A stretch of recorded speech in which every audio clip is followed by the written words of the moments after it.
If there is a person who knows all about being at the forefront of health innovation, that would be Dr. Rafael Grossmann.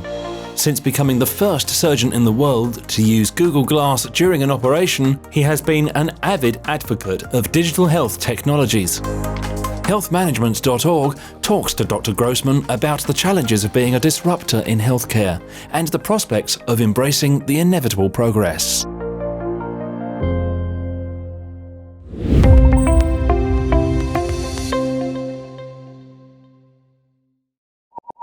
I think that every time that there is a change of a paradigm, or you try to introduce some new way of doing things, or some new ways of approaching how we do things, there is some resistance. You know, it's hard to change the traditional way of acting and behaving.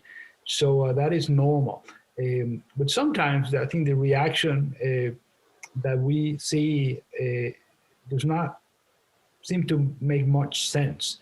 In my personal, you know, I've had many times, you know, where I've tried to change behavior. You know, I'm a full-time clinical surgeon, right? I'm a full-time trauma surgeon. That's what I do clinically, and on the side, I try to really be also an evangelist of digital health, and especially how to use technology in a smart way in order to connect and communicate better, in order to augment and enhance us doing healthcare, and also teaching others how to do healthcare. So the example that I can think that the most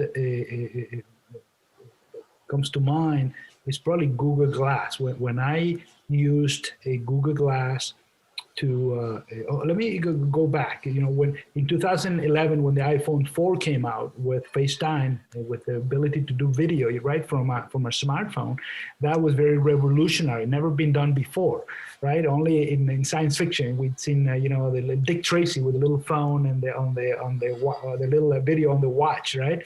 But when that came true, I thought that would be an ideal way to connect to other physicians who required expertise with trauma patients. So instead of using the big telehealth machines that cost hundreds of thousands of dollars, we could do it from our phone. So, you know, I had that aha moment, you know, when I saw the FaceTime app come live. When Google Glass came, very early on, I heard the inventor of Google Glass show us at Singularity University at Exponential Medicine, show us what Google Glass could do. And I had another aha moment. I thought, wow, this is going to be a revolutionary tool in order to connect and communicate. So a couple months later, I did the first operation with Google Glass in my hospital. I had a couple of students with me. I asked permission from the patient and from the team. And my plan was to use the Google Glass to basically stream what I was doing to a group of students that, rather than them being behind me trying to see what I was seeing, basically they would be sitting comfortably in a good, easy environment, asking me questions, answering my questions, and more importantly, having a first-person view of what I was doing. So using the technology in a smart way. So I did that, and it went very well. And then my good friend from Forbes, John Nosta from Nosta Labs, he wrote a piece, and that piece a couple hours later became viral. And that kind of propulsed me to become a sort of a preacher, an evangelist of digital health all over the world, right? So next day I had calls from Italy, from Argentina, from China. For the next several days I did, and it really was phenomenal. I ended up doing 4 TEDx talks about a similar topic, and all that was kind of all good, except I could not really convince my hospital to change the ways and engage in the use of this technology or any other technology that was not traditional, right? So I almost got fired because I did this operation with Google Glass. They warned me and reprimanded me and said that next time I would be fired. Imagine that. So an idea that went viral and became almost the first step in the use of any head-mounted displays in the operating room or in healthcare. For that means, I always say Google Glass is almost the Model T of this revolution, while you have Magic Leap or HoloLens now be the Maserati of head-mounted displays. We have gone very far, but so that would probably be my legacy, right? Having had that first operation ever done in the OR with Google Glass, and the novelty was that. But in contrast, locally, I couldn't use any technology. I could not use the simplest of the newest technologies to connect patients without having 10 eyes on top of me trying to see what I was doing or why, and trying to reprimand me for doing that, for being a disruptor in a way. That operation, I think, started a little bit of a movement in regards to how we use head-mounted displays. Could be something like Google Glass, could be something like Vuzix Blade, or could be any other device. There are many, many devices, when back then there were none. So I think that one act of doing that and having the creative, disruptive action created a little bit of a snowball effect that kept growing and growing and still growing. A year after I did that operation with one patient and two students, then I had friends who did, thousands of students connected via Google Glass to an operation, and made it a tool to basically improve access to a global health education. So the potential is really unlimited.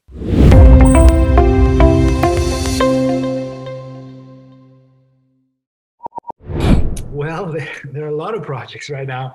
I love technology and I love gadgets, and some of the technologies out there are obviously still early and they're NDA bound, but projects in artificial intelligence algorithms are really taking off, and the use of natural language processing, machine learning,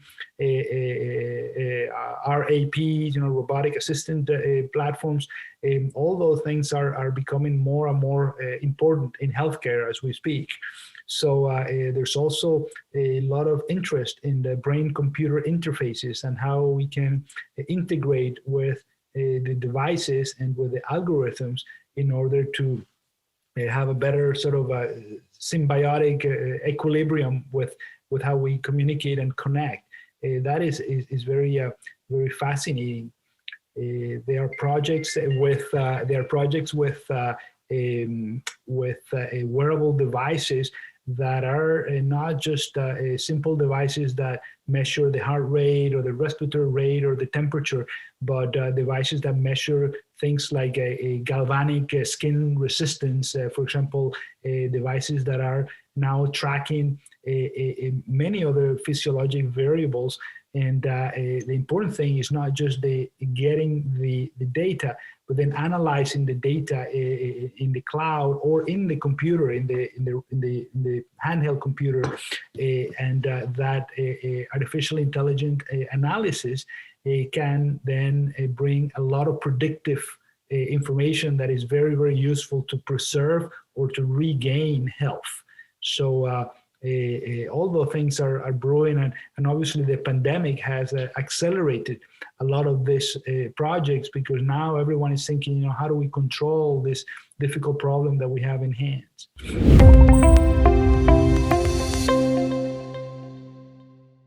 I think that's early.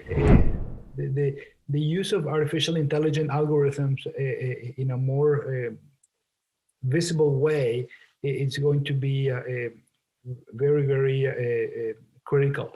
I think that AI will have, has been playing a role for decades in everything we do, right? But now it's going to be more obvious, and because the platforms are getting better and better and more powerful, we're going to see more of that. I think that from image recognition or analysis of image to having artificial intelligence be a force behind everything we do in healthcare, from making office appointments to predicting who's going to get sick, to diagnosing who is sick and what treatments they will get. So I think there's really no limits for what the artificial intelligence algorithms can really help us with.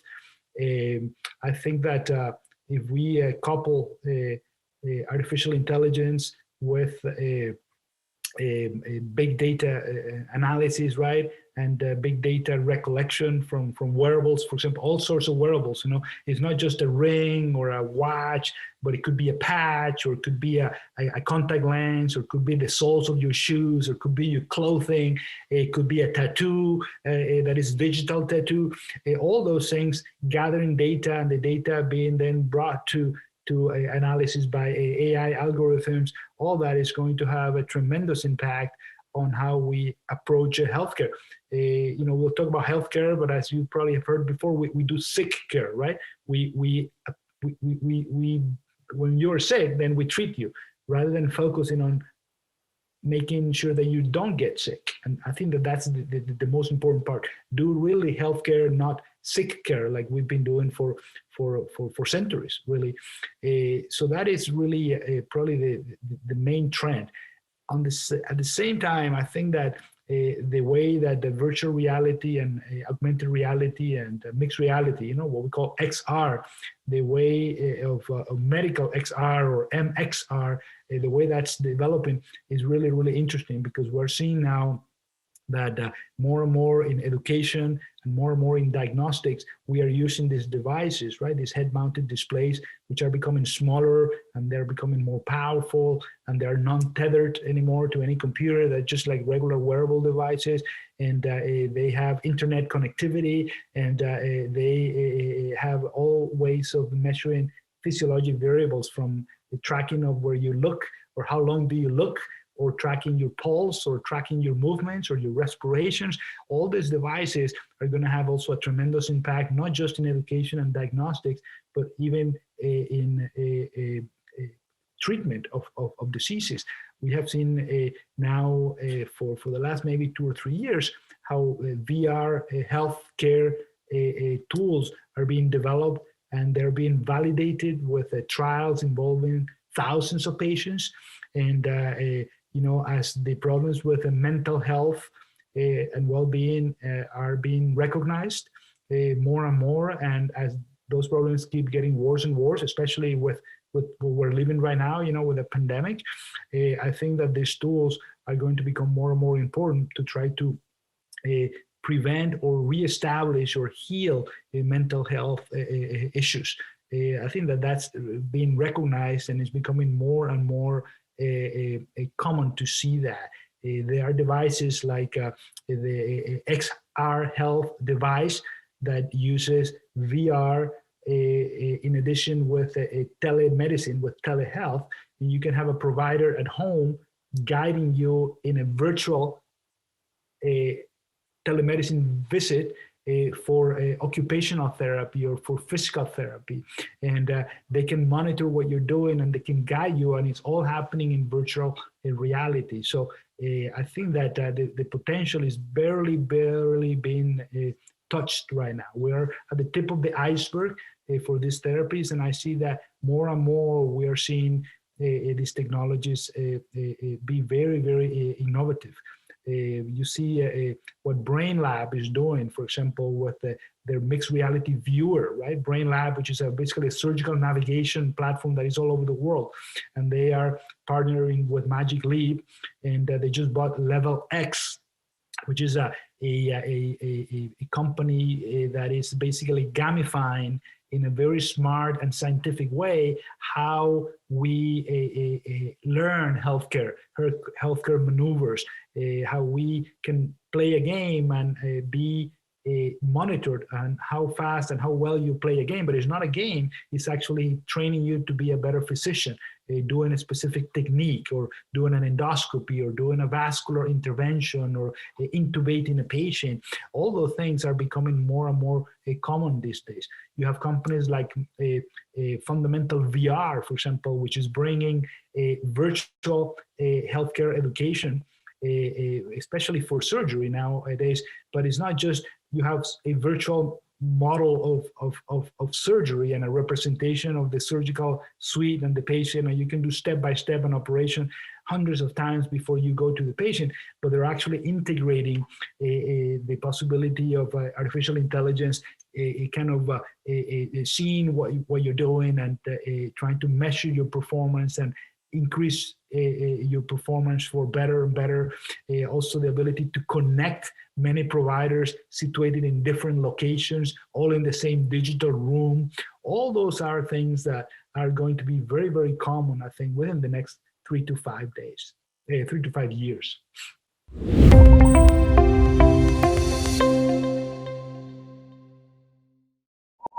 I think that,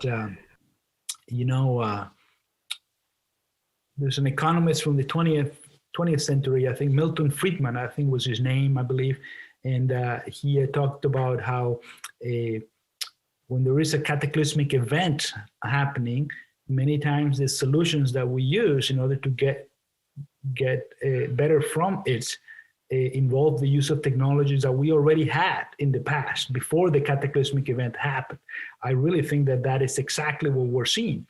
If you look at telemedicine, for example, or telehealth, and how we have been trying to do telehealth for many, many decades, and we've had all sort of obstacles and hurdles, from the government to the local governments, to the hospital administration, to the physicians, to the patients, to the users, everyone always seeing the negative side of it, everyone looking at how do I get paid for this, how do I protect the patient's privacy when I do it, everyone looking at that instead of the ability of using this technology in order to connect and communicate better and saving resources and preventing, a little old lady coming to visit me, 100 kilometers one way for a 10-minute visit in the hospital. So suddenly the pandemic forced us to use these tools, right? So we've all heard about necessity being the mother of invention. I always say that desperation is the mother of invention sometimes, and that's what happened in COVID. So within a week or so of COVID, everything was being done remotely, right? Healthcare, education, retail, everyone, even tourism is being done remotely now. It's ridiculous in a way, but it is a way to make us wake up. And I think that the thought that the pandemic has actually prevented us from innovating, I just can't see a way of arguing in favor of that, because from the development of vaccines to how we do genetic analysis to how we do a tracing, how we innovate building ventilators, how we innovate building better ventilators or different types of ventilators, to PPEs, to there's a it's almost unlimited the things that we can think of that have been accelerated because of the desperate need to have a solution for whatever problem you're trying to solve. So I think that it's hard to argue in favor of saying that the pandemic has slowed down innovation. I think that, in every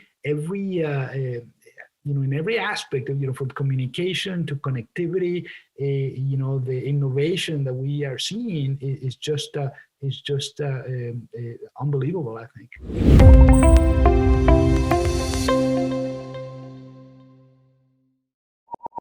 I think that we have accelerated a lot of things, and if you, for example, think how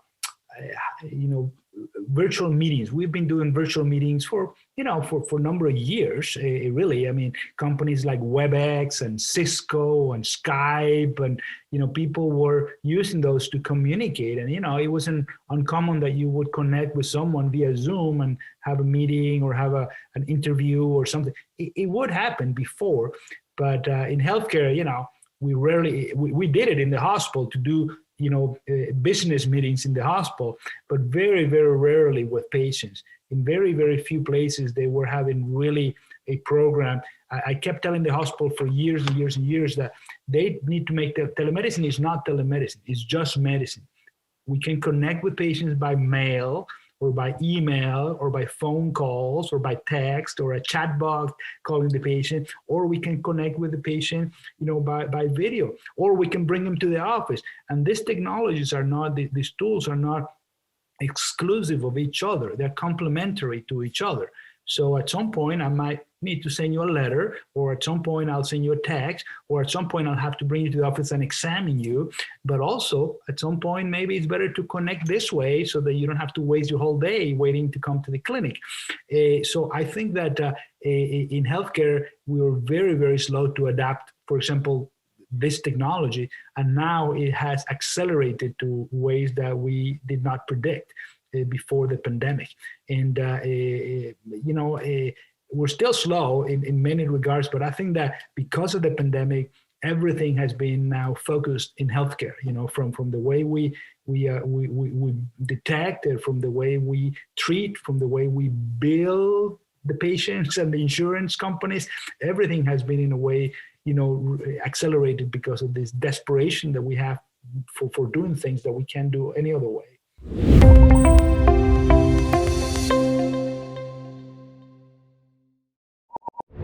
I don't think there is a main driver. I mean, I think that innovation comes from many different perspectives, right? You don't, I mean, to innovate, to solve a problem, you need to have a problem. And many times, the perspective to solve that problem has to come from the person who's, directly suffering the problem, or from the patient, or the person who's, treating the person who's suffering from the problem. I mean, the many different perspectives are needed. And I can't really say that there is a specific, I think that, as much as I hate to say it, even the administrations and the governments are innovating. It's coming from everywhere. I don't think there's a specific segment that is innovating. I mean, you see what things, what patients are doing in regards to, to protecting themselves, or rearranging the way they do things. When you see what the hospitals are doing, and they're creating different ways of connecting with patients, or protecting their staff, or rearranging the surgical schedule. I think that is coming from everywhere. Obviously, the industry, the ones who are, I mean, we've seen a lot of, there are companies like, a clear example, and I have no a conflict of interest on this one. There's a company called CleanBox, right? CleanBox. They used to make a very good company. A couple years ago or so, I maybe more, I heard about them, and they make a box that sterilizes head-mounted displays for virtual reality. They do that, and it's very cool, because we were doing more and more virtual reality. Every congress that you go to, you have to put the headset in different faces, and they would sterilize this, right? This is before the pandemic. And so it was really cool, and people liked it. But, then what happened? The pandemic came. And what did they do?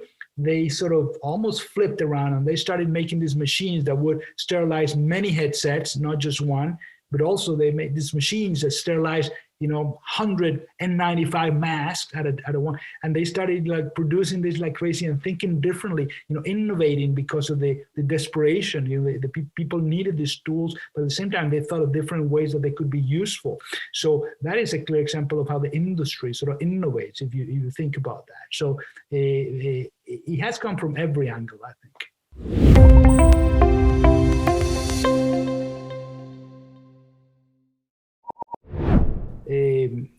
I'm a trauma surgeon, so for us, things kept going the same, but it was just more cumbersome and difficult, because you had not to protect yourself, and do the PPE, and be very careful about not becoming infected, right, or infecting other people, right, if you were contaminated.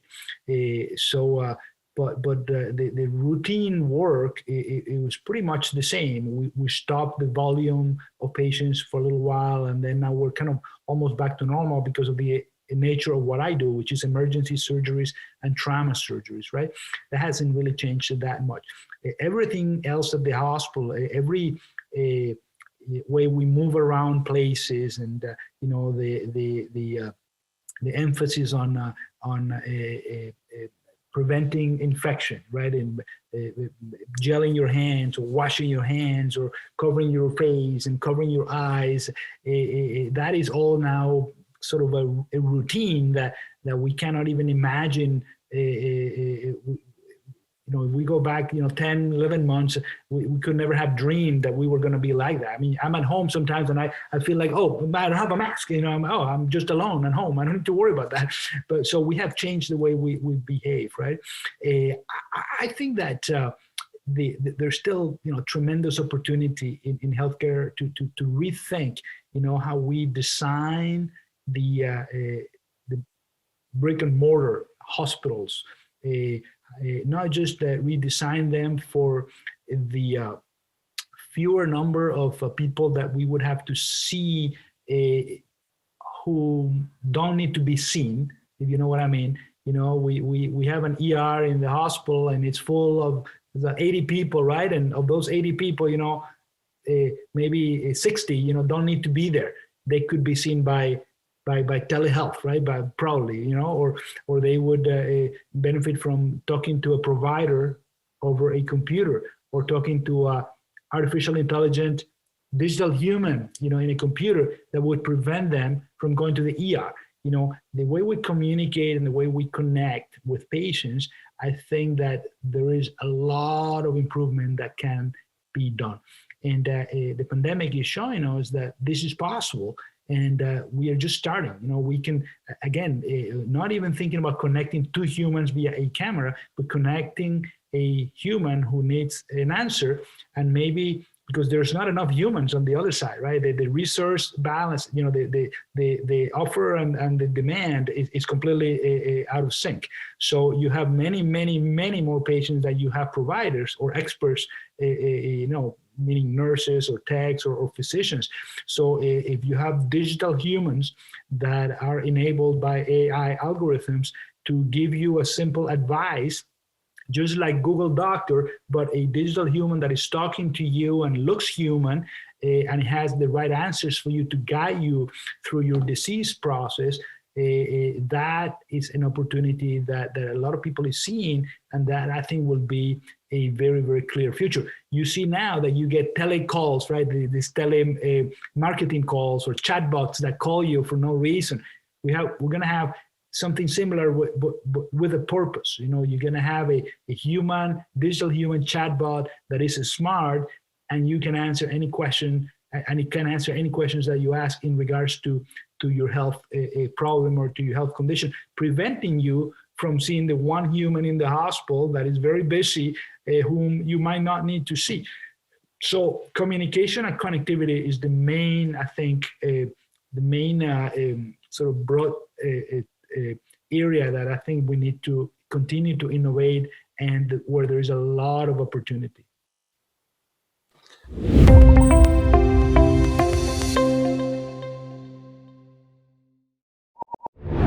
I definitely support patient privacy. I think that is very important. It's a very important issue. What I don't support is making patient privacy an unsurmountable obstacle to progress. I think that we need to try to protect patients' privacy as much as we can with the tools that we have in order to prevent any invasion of that privacy or dissemination of that private information. That is very, very, very important, not just for regular, for regulatory reasons, but for ethical reasons. I think that your privacy is your privacy. And if you have a relationship with me, I have no right, since you've given me the privilege of being your provider and have trusted me, I have no right to tell anyone about that or give any of that data to anyone. So I think that that's part of the core of a doctor-patient relationship. But at the same time, it cannot be an obstacle to progress. So there are many ways that you can protect privacy and still, progress. And, telemedicine is, for example, is a good example of that. And I think that what you're mentioning, it's a very, very delicate thing, because I think that the use of data, okay, any data that comes from you is yours, and is your right to give that data to anyone you want. And it doesn't mean that, you just agree with the little, microscopic print that is in the digital page when you click agree. It has to be explained better, and you need to know more clearly, what you are sharing when you hit agree. And I think that is very, very important. What companies like Facebook, or back then, Cambridge Analytica, or what you see that Walmart and Amazon are doing. Unfortunately, there's always a business a gain they're looking for business gain. At the same time, there's some push out there for companies like Google and Google Health, and even Amazon, with their health part, Apple with Apple Health. There's a lot of good intention out there, I think. Where is the line? It's the difficult thing, because good intention versus profit, and obviously data, especially health data, is like the oil was in the 20th century, right? The beginning of the 20th century. It's just pure gold, and it's very, very valuable. So it is important that we protect that data by any means without interfering with progress. And it doesn't mean that I'm not for wearing 3 or 4 wearables on you and sharing that data, because as well as that data is anonymized, and it doesn't reflect on me, I think that that data could help progress medicine to what it should be, which is healthcare and not sick care. At the same time, I think that it's important that if there's any profit from your data, patients should be probably compensated for that. And there are companies doing that. They pay you for your data when you're going into trial or whatnot. But it's a very good way to advance science. We have the way to measuring exponentially numbers of patients today, and getting those patients in trials globally, using like crowdsourcing in ways that we never had before. So we can do a trial with hundreds of thousands of patients very quickly and get very good conclusions that would help medicine and help fight disease very quickly. But I think that it's really has to be up to the patient and the profit, and insurance companies. That's another topic. Insurance companies. That's one of the things that I don't want to say anything negative, but insurance companies, basically thrive on that kind of stuff, and I think that if you get your data, including your genomic data, out there, and that cannot be used in order to prevent you from being covered, for disease that you might have, in 10 years from now, or your kids might have, because you have X or Y gene. So I think that that's very, very delicate. And again, is how to use technology, in a good way or in a bad way. I think that it has to be a very ethical balance out there.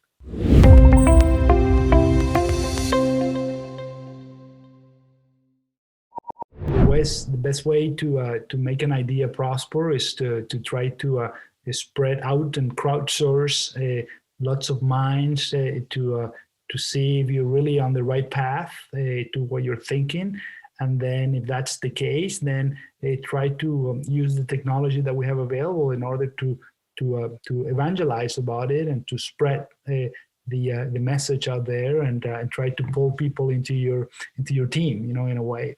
I think that's the best way to use the power of technology to connect and communicate with each other. To correct you if you're not going on the right path, but also to maybe back you up if you are going in the right path. I think that's crucial. Teamwork is essential. If someone is in a team or an environment that does not seem receptive to their ideas, or receptive to what your potential might be, then you probably need to move forward. Move forward and try to go to a place that really will embrace that. You need to be in a place that really in a way, what's the word? is receptive of the potential that you have to offer, and a place that doesn't keep you down, but that elevates you in a way, so that you can really blossom as a dreamer or a thinker, or as a creative disruptor or innovator. I think that that's really, really important. Not to get stuck in the present, but reach out.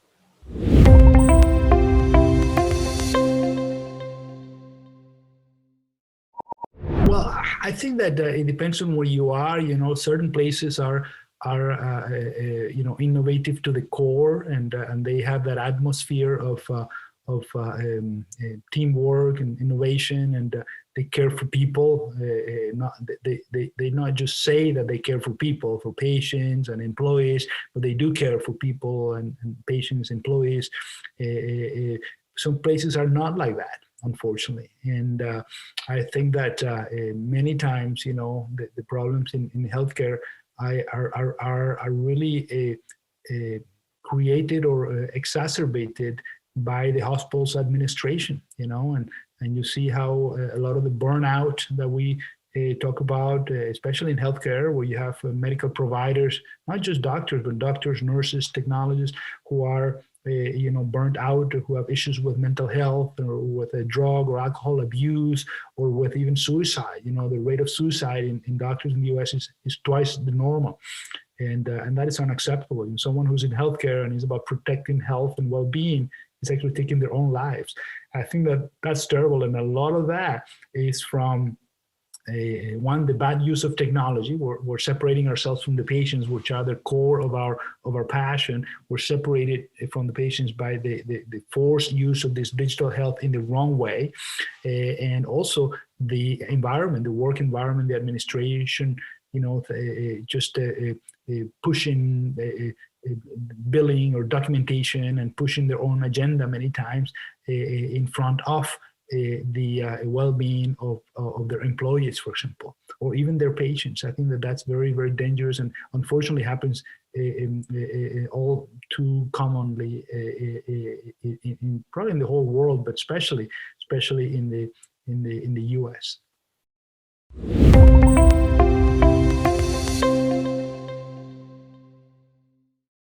I don't think it's being neglected, but I think that we must push for whatever innovation we do in healthcare, to have a focus on access, global access to whatever solution we are planning. We need to make solutions that are inclusive of 2/3 of the world that don't have the same standard ways of living that we have, that we take for granted, right? That is very important. I think that not just for healthcare, but also for education. Whatever technologies out there that we think, again, there's a lot of, every time people is trying to innovate, or many times people try to innovate, they're looking for a business, solution that's gonna, it's gonna be the Apple or the Amazon that you want to create, right? But it is important that whatever solution is created out there has to have an impact in order to improve the lives of 2/3 or more of the population, and a growing portion of that population that don't have access to all the things that we take for granted. I think that is very, very important, and I don't think that there's enough happening out there in that regard. I think that that is unacceptable in a world that has so much possibility, and so many fascinating technologies that borderline with magic in many places in the world. We still have most of the world's population not being granted access to those blessings. That think about the other person is probably something that we all need to do more. Thinking about their friend and their neighbor more.